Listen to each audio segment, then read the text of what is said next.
বের করে জাহান্নাম থেকে বের করে একটা নির্ধারিত দূরত্বে রেখে দাও, রেখে দেয়া হবে। কিন্তু জাহান্নামের আগুনের লেলিহান শিখাতে তার গা ঝলসে যাবে। সে আল্লাহর ডেকে বলবে, মাবুদ তোমার কাছে আমি কিছু চাই না,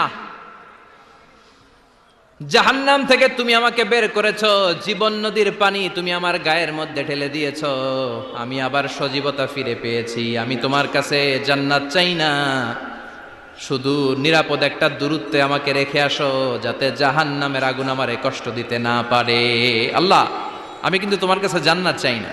কি চাই না? জান্নাত চাই না, কিন্তু জাহান্নামের আগুন আমারে কষ্ট দিচ্ছে, এতটা দূরত্বে রাখো যাতে জাহান্নামের আগুন আমার গায়ে না লাগে। আল্লাহ বললেন, ওকে রাখবো, কিন্তু আমার সাথে একটা কন্ট্রাক্টে যেতে হবে, যে এটা তোমাকে দিলে তুমি আর নতুন করে কিছু চাবা না। সে বলবে আমি রাজি, কন্ট্রাক্ট হয়ে যাবে। আল্লাহ জিব্রাইলকে বলবেন, যাও এমন দূরত্বে রাখো যাতে জাহান্নামের আগুন ওরে কষ্ট না দেয়। রেখে আসা হবে। অনেক দিন সে ওখানে